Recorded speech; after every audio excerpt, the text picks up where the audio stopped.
সরকার দায়িত্ব গ্রহণের পরপর দেশে জঙ্গিবাদের মতো কোনো কিছুর উত্থান ঘটেনি বলে মন্তব্য করেছেন স্বরাষ্ট্র উপদেষ্টা জাহাঙ্গীর আলম চৌধুরী।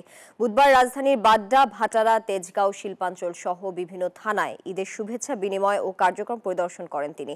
পরে দ্য নিউ ইয়র্ক টাইমসে প্রকাশিত নতুন বাংলাদেশ গঠনের সুযোগ নিচ্ছে ইসলামী কট্টরপন্থীরা শীর্ষক প্রতিবেদন নিয়ে সাংবাদিকদের এক প্রশ্নের জবাবে তিনি এই মন্তব্য করেন।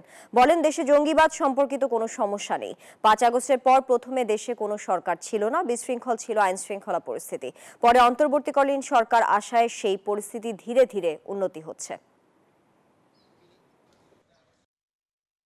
কোন পোস্ট কি বলে এটা সম্বন্ধে আমি কোনো কমেন্ট করতে চাচ্ছি না, বাট এইখানে হলো কোনো ধরনের জঙ্গিবাদের কোনো উত্থান হচ্ছে না।